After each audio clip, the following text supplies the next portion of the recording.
इस लेक्चर में हम एक्सेलरेशन पे चर्चा करेंगे। जब तक पार्टिकल के पास वेलोसिटी है, आप फिजिक्स को इंटरप्रेट आसानी से कर सकते हो। जैसे ही पार्टिकल के पास वेलोसिटी और एक्सेलरेशन दोनों आते हैं, यूजुअली कंफ्यूजन बिल्डअप होता है। जैसे पार्टिकल लेफ्ट जा रहा था, कब वो राइट आएगा? अगर राइट जा रहा था तो लेफ्ट आएगा कि नहीं, कब वेलोसिटी, ये सारी चीज़ें आज हम कवर करेंगे और आपका कंफ्यूजन होपफुली दूर हो जाए। दूसरा, फिजिक्स समझने के साथ साथ उसका जो कोरोबोरेटिंग मैथमेटिक्स है ना, वो भी हम आज क्लियर करेंगे, क्योंकि सारे टाइप ऑफ एग्जाम्पल हम कवर करने वाले हैं। तो चलो शुरू करते हैं। पहले हम थोड़ा सा जो मिसकंसेप्शन रहता है उससे शुरू करते हैं। एक रेसिंग कार का ड्राइवर है, पॉजिटिव एक्स में जा रहा था। हाँ, और वो फिनिश लाइन पे उसकी कार को ब्रेक करता है। तो क्या एक्सेलरेशन पॉजिटिव होगा, नेगेटिव होगा या ज़ीरो होगा? तो यूजुअली आंसर होता है कि नेगेटिव होगा, क्योंकि कार स्लो डाउन कर रही है ना। कंप्लीटली करेक्ट आंसर नहीं है। इसका थोड़ा दूसरा वर्जन अगर मैं पूछूं आपको कि आपने बॉल ऊपर थ्रो कर दिया हवा में, तो आपको पता है कि ऊपर जाते जाते वो एक पॉइंट पे स्लो होते होते स्टॉप हो जाता है और फिर नीचे आता है। अब बताइए इस केस में क्या ये पॉजिटिव है या नेगेटिव है ना। तो यहाँ पे सिर्फ कहने का मतलब यह है कि आप ना ए को स्पीडिंग अप या स्लोइंग डाउन से सीधा रिलेट ना करें। एक है a rate of change of velocity है। हाँ, वो तो ठीक, जैसे velocity rate of change of x था, तो ये देखो यहाँ एक डायग्राम है। यहाँ जैसे v पॉजिटिव एक्स में दिखाया है। अब जैसे ही कार को ब्रेक लगाते हो, आपका जो रेड एरो है वो लेफ्ट में है, तो मतलब है कि v और a दोनों अपोजिट हो गए। तो जैसे ही v और a अपोजिट हो जाते हैं, स्लोइंग डाउन होना होता है ना। But that doesn't mean immediately कि एक्सेलरेशन इज नेगेटिव। उसकी जो प्रॉपर साइन कन्वेंशन है वो हम देखते हैं। तो यही है कि स्लोइंग डाउन या speeding up, you can not immediately से acceleration is negative. It only means कि ए और वी का डायरेक्शन सेम है या अपोजिट है, इससे इतना पता चलता है। हा? तो यही ट्रैप है। ओके, देखो यहाँ पे वीटी डायग्राम है। आप वीटी ग्राफ तो बाद में हम समझेंगे जब, बट इतना यहाँ समझ में आ रहा है कि वेलोसिटी हमें ये बता रही है कि हम कितने फास्ट जा रहे हैं और कौन सी डायरेक्शन में जा रहा है। बट उससे ये नहीं पता चलता है कि वेलोसिटी कितनी रैपिडली चेंज हो रही है या नहीं हो रही है, वॉट एवर, है ना। तो यहाँ पे दो क्वेश्चंस है जिनका आंसर नहीं मिलता है सिर्फ वेलोसिटी को जान के। वो है, क्या स्पीडिंग अप हो रहा है, क्या स्पीडिंग स्लोइंग डाउन हो रहा है। दूसरा, अगर हो रहा है तो कितना क्विकली, है ना, क्या रेट से। ये इंपॉर्टेंट चीजें हैं फिजिक्स में। तो इसके लिए हमें एक्सेलरेशन जानना जरूरी है। जैसे ये ग्राफ में v1 और v2 है, तो फाइनाइट है ये दो डिस्टेंस दोनों के बीच। तो इन दोनों के बीच का डेल्टा टी मिलेगा हमें। तो अगर हम डेल्टा टी से कैलकुलेट करें तो हम एवरेज एक्सेलरेशन कैलकुलेट करेंगे, और यही डेल्टा टी को हम जीरो करें तो हम इंस्टेंटेनियस एक्सेलरेशन पाएंगे। अब इनको हम समझते हैं, सारी डेफिनेशन देखो। एवरेज एक्सेलरेशन की डेफिनेशन है delta we by delta T. जैसे वी एवरेज था ना हमारा delta x by delta T, वैसे ही है ये कि कितना चेंज हो रहा है कितने टाइम में, ये एक्सेलरेशन है। यहाँ पे आप कुछ चीजें हैं जो समझ लो अभी। डेल्टा वी आपको पता है, v2 माइनस वी वन या फाइनल माइनस इनिशियल। और देखो बीच में क्या हो रहा है समझ में नहीं आता, ये सिर्फ एंड पॉइंट्स पे ही डिपेंड करता है। और एक्सेलरेशन की कोई पूछे कि डायरेक्शन क्या है, तो आपको बिना कंफ्यूजन बताना है कि जो डेल्टा वी की डायरेक्शन होगी, है ना। अब डेल्टा वी की डायरेक्शन पे हम एक प्रॉब्लम सॉल्व करेंगे क्योंकि ये कंफ्यूजन रहता है। इसका यूनिट क्या होगा, तो मीटर पर सेकंड स्क्वायर। अच्छा, अब जो प्रॉपर साइन कन्वेंशन है वो ये है कि पॉजिटिव ए मतलब अगर v पॉजिटिव में है और v इंक्रीज हो रहा है तो ही हम कहेंगे a पॉजिटिव है ना। और v पॉजिटिव में है तो नेगेटिव a का मतलब है कि v डिक्रीज हो रहा है। पॉजिटिव x डायरेक्शन में अगर v डिक्रीज, तो ये हमारा you can say proper sign convention है। Just not, you can not just decide speeding up और स्लोइंग डाउन, क्योंकि स्पीडिंग अप स्लोइंग डाउन यही बताते हैं कि दोनों एक डायरेक्शन में है या अपोजिट डायरेक्शन में। ठीक है, चलो अब ये वही कार का ब्रेकिंग और डिसलरेशन कैसे कैलकुलेट करते हैं, तो ये जो ऊपर वाली फॉर्मूला थी इसके लिए है, सिंपल सा प्रॉब्लम है, कोई भी डिफिकल्टी नहीं है इसमें। सिंपल फॉर्मूला जो दिया था उसी को अप्लाई करके हमारा ए एवरेज -2 मीटर पर सेकंड स्क्वायर आ रहा है ना।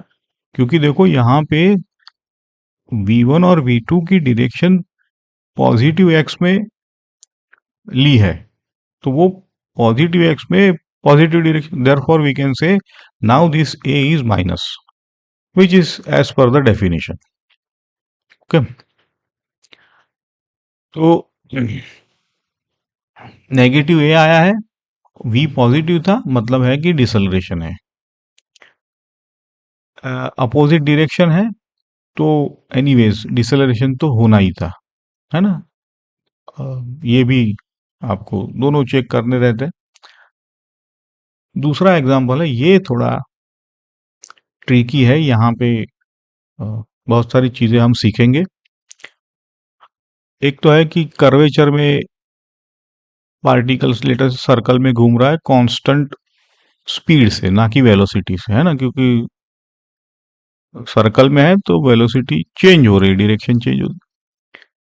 सर्कल का रेडियस आर है और ये P से Q में जाता है, एंगल थीटा बता रहा है ना। तो आपको बहुत सारी चीजें हैं, जैसे डेल्टा V पहले तो हमने फाइंड किया है कि पॉइंट P और Q के बीच, तो ये अभी थोड़ा यहाँ पे अब देखो कि ग्राफ देखो कि P पे V1 है, Q पे V2 है और इन दोनों के बीच का एंगल थीटा है। ओके, तो आपने ये जो डेल्टा V का जो यहाँ पे रिजल्ट आया ना, वो तो सिंपल आपका वेक्टर है v1 square plus v2 square plus 2v1 v2 cos theta.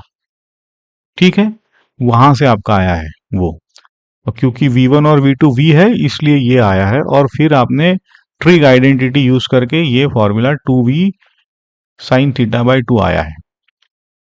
ये आपको आपका डेल्टा वी है। अभी इसको हम नेक्स्ट स्लाइड में और अच्छी तरह से समझेंगे। और ये जो टाइम है कि यहां से यहां जाने में उसको कितना टाइम लगेगा, तो डिस्टेंस अपॉन वेलोसिटी, वेलोसिटी तो पता ही है, स्पीड दी हुई है, तो स्पीड v ले ली, और तो हमारा जो एवरेज ए एवरेज था वो delta v by delta t करके, देखो कर्वेचर में कैसे एवरेज v हमने फाइंड किया है। यहाँ पे स्पीड कांस्टेंट है, मतलब कि मैग्नीट्यूड ऑफ वेलोसिटी, है ना कि वेलोसिटी, क्योंकि डायरेक्शन तो चेंज हो रही है।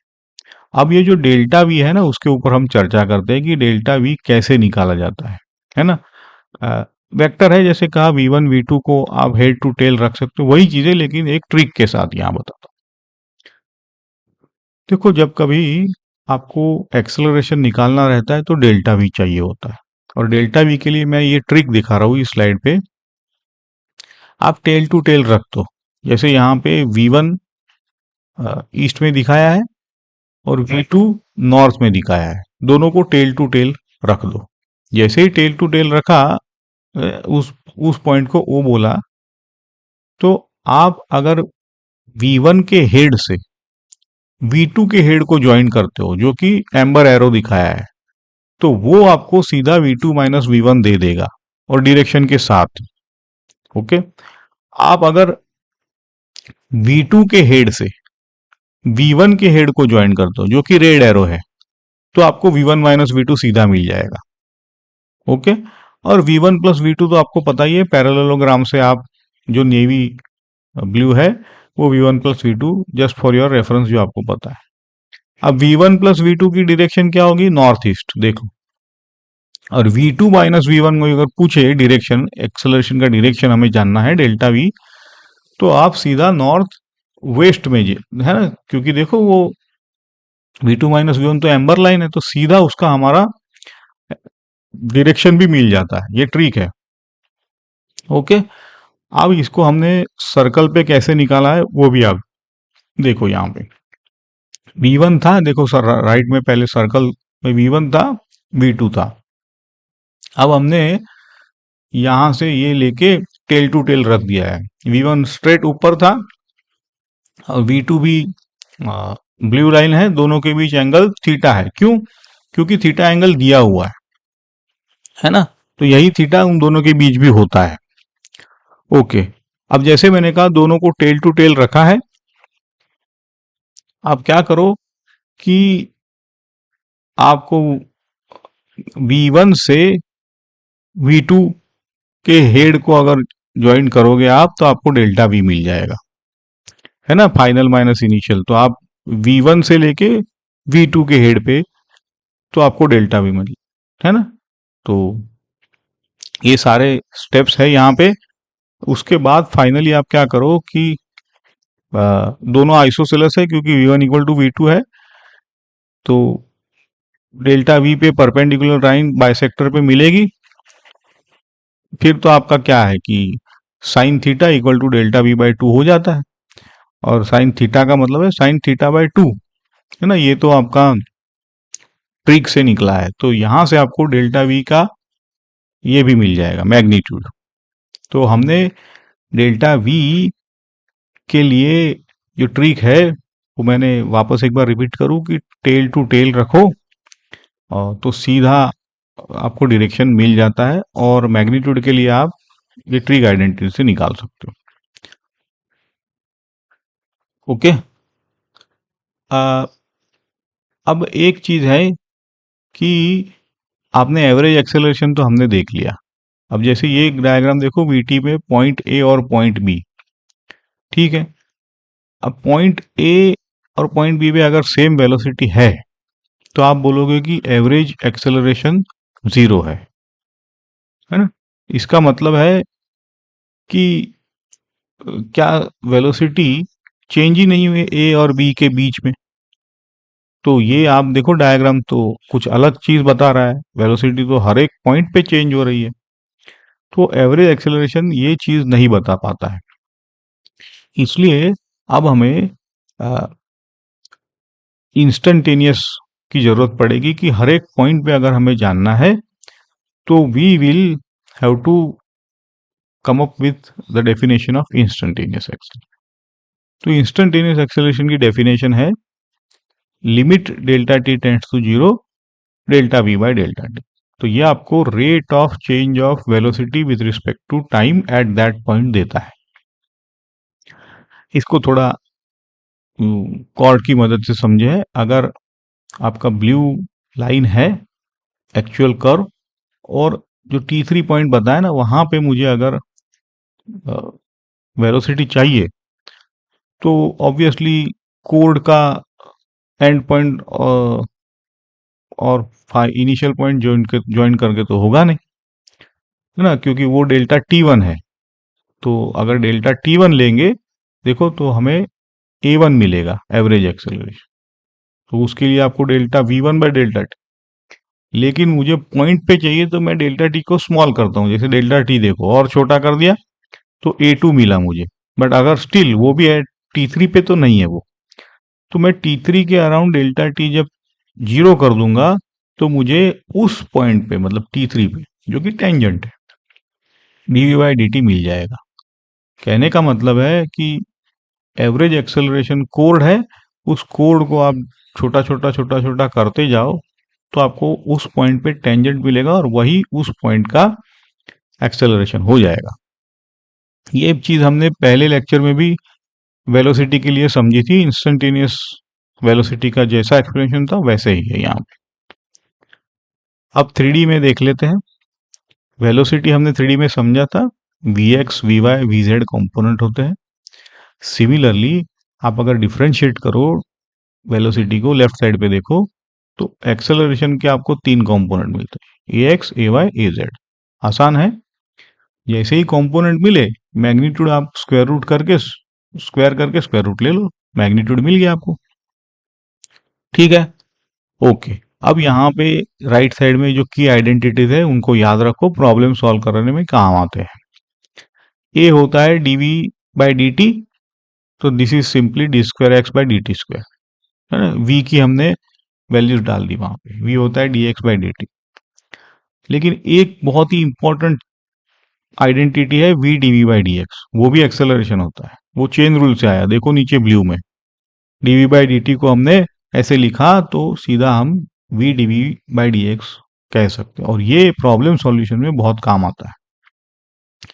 ठीक है, अब एक्सेलरेशन जैसे वेलोसिटी डिस्प्लेसमेंट की बातें है वैसे ही वो भी वेक्टर है, पॉजिटिव, जीरो, नेगेटिव, कुछ भी हो सकता है। अब जो फास्ट सॉल्विंग के लिए जो स्पीड अप स्लो डाउन है वो तो है ही। इसमें आप क्या करो कि अगर v और a ग्रेटर देन जीरो है तो स्पीड अप हो रहा है, दोनों सेम साइन। v और a लेस देन जीरो है, again same sign, speed up.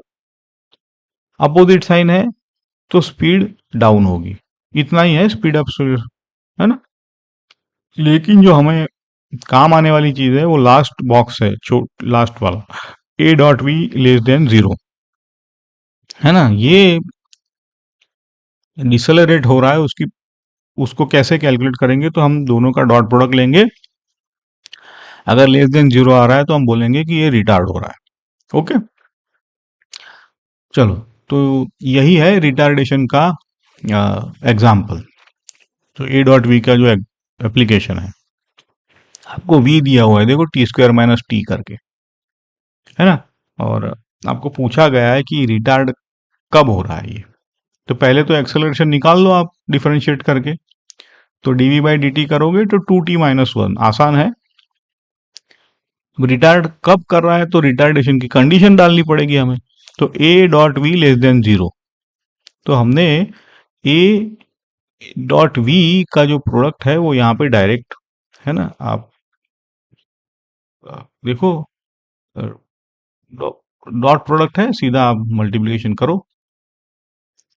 अच्छा, अब इसको आप और भी सिंप्लीफाई कर सकते हो, जैसे तो आपको 2t माइनस वन और t माइनस वन मिला है स्टेप 3 में।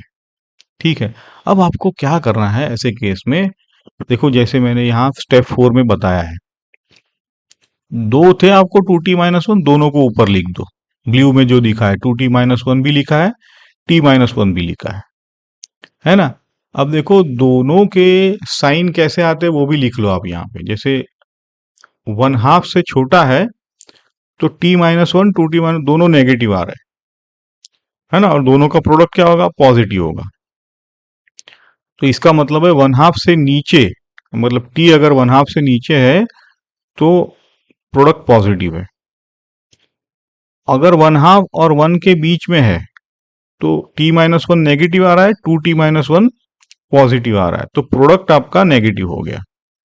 ओके, और अगर 1 से ज्यादा है t तो दोनों पॉजिटिव आ रहा है, प्रोडक्ट पॉजिटिव। तो अब हमें क्लियरली यहां से पता चलता है कि ये रिटार्ड कब हो रहा है। ऑब्वियसली प्रोडक्ट देखो, रिटार्डेशन की कंडीशन लेस देन जीरो होनी चाहिए, तो प्रोडक्ट की कंडीशन एक ही बार माइन नेगेटिव आ रही है, देखो प्रोडक्ट में, तो वो है 1/2 और 1 के बीच। So therefore we, this is the short way to calculate. कैसे कैलकुलेट करना है एक बार पॉज करके देख लो। दोनों जो टर्म होते हैं उनको लिख लो ऊपर, और उनका प्रोडक्ट भी लिख लो ताकि आपको गलती ना हो. So now you can finally answer कि प्रोडक्ट जीरो से कम होना चाहिए. तो वो तभी हो रहा है जब टी 1/2 और 1 के बीच है.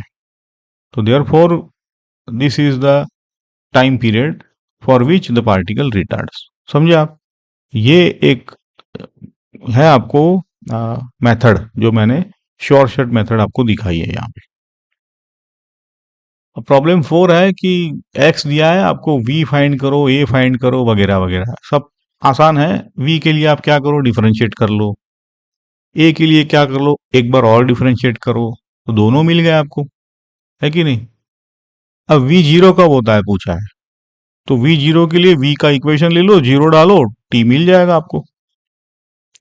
तो देखो v का इक्वेशन क्वाड्रेटिक था, इसलिए t माइनस और प्लस, तो ऑब्वियसली माइनस का तो कोई मतलब ही नहीं है, t तो हमेशा बढ़ता जाता है. तो देयरफॉर +3 के लिए आपका v -27 आया है.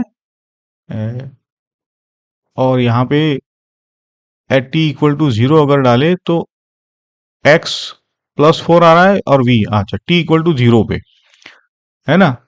तो ये अब चीजें हम यहाँ पे समझनी पड़ेंगी आपको. जैसे t 0 डाला तो x की क्या कंडीशन थी, तो x की कंडीशन थी +4. उस वक्त v की क्या कंडीशन थी, तो -27 मीटर पर सेकंड. उस वक्त a की क्या कंडीशन थी, तो 0 थी. अब v माइनस है मतलब लेफ्ट जा रहा था. तो देखो इनिशियली ये पार्टिकल था +4 पे और लेफ्ट में जा रहा था. फिर जैसे जैसे टाइम बढ़ता है आपका a ग्रेटर देन 0 है, तो क्या हो रहा है कि लेफ्ट की तरफ तो जा रहा था लेकिन उसकी स्पीड कम होती जा रही है, क्योंकि दोनों अपोजिट डायरेक्शन में है. और वो तब तक स्लो होगा जब तक t 3 है. जैसे ही t ग्रेटर देन 3 हो जाएगा, v भी आपका ग्रेटर देन 0 हो जाएगा, a भी ग्रेटर, फिर स्पीड अप होगा और वापस वो राइट साइड में आने लगेगा. ये बात समझे आप?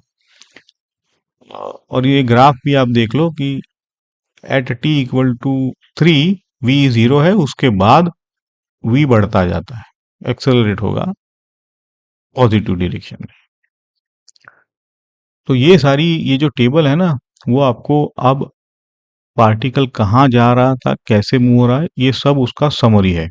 जैसे t इक्वल टू 0 पे पार्टिकल लेफ्ट में जा रहा था, 4 पे था, है ना. 0 से 3 के बीच में a पॉजिटिव था, तो वेलोसिटी डिक्रीज हो रही है, फिर भी लेफ्ट पे तो जा रहा है. सिमिलरली t 0 पे एक्सेलरेशन आपका 18 है, सॉरी t 3 पे वेलोसिटी 0 है, एक्सेलरेशन 80 है. x -50 मतलब -50 तक वो लेफ्ट में जाएगा, वहां पे वो रुक जाएगा और वहां से मुड़ के राइट में पॉजिटिव सारा आना लगेगा वापस, है ना, और स्पीड अप होगा. तो ये सारी चीजें टेबल में आपको दिखाई है. तो यही है, आप इस प्रॉब्लम को समझोगे तो you will understand how particle moves and what equations to describe those things. Okay, तो लेफ्ट मोस्ट पॉइंट कौन सा है यहाँ पे? लेफ्ट मोस्ट जहां पे वो रुक जाता है लेफ्ट में जाते जाते, तो वो -50 है. और रुक जाता है का मतलब है v जब 0 होता है वैसे. और a क्या है, a हमेशा ग्रो हो रहा है, a हमेशा पॉजिटिव था, है ना. इसमें कभी a नेगेटिव नहीं है, वो इसके इक्वेशन से पता चलता है. तो ऐसे आप इनिशियली नेगेटिव था, a पॉजिटिव था, इसलिए हमें पता है कि लेफ्ट में जाते जाते कभी ना कभी रुकेगा और फिर वो राइट में आएगा. ये सारी चीजें हैं इस प्रॉब्लम से समझ में आती है. तो ये हम अब समराइज कर लेते हैं कि हमने क्या क्या सीखा. एवरेज एक्सेलरेशन देखा, इंस्टेंटेनियस एक्सेलरेशन भी देखा. एवरेज सिर्फ इनिशियल और फाइनल पे डिपेंड करता है, जबकि instantaneous at a given instant क्या है वो बताता है. ग्राफिकल मेथड से भी एवरेज एक्सेलरेशन समझा, और इंस्टेंटेनियस भी समझा कि वो टेंजेंट है. 3D में delta we by delta T के 3 कंपोनेंट आएंगे, जैसे इंस्टेंटेनियस के भी 3 है ना. क्योंकि v के 3 कंपोनेंट है तो डेल्टा v के भी 3 हो जाएंगे। और एक इंपॉर्टेंट फॉर्म हमने देखा इंस्टेंटेनियस का v dv by D x. और इंपॉर्टेंट चीज है कि स्पीड अप और स्पीड डाउन को कैसे लिखा जाता है, अगर पूछे तो a डॉट वी करना रहता है आपको। ओके, तो अब आप ये 5 प्रॉब्लम अगर कर लो तो आपकी कभी गलती नहीं होगी। और फिर हम एडवांस लेवल के प्रॉब्लम तो बाद में करने ही वाले हैं। तो यहाँ से अब हम कह सकते हैं कि हमारा एक्सेलरेशन का जो है वो टॉपिक थोड़ा बहुत अच्छी तरह से यू कैन से कंप्लीट हुआ है। ये आगे तो और भी प्रैक्टिस करेंगे तभी वो पूरा कंप्लीट होगा, बट हमने ओवरऑल सारी चीज़ें यहाँ पे उसकी देख ली है। सो मिलते हैं नेक्स्ट लेक्चर में। Thank you.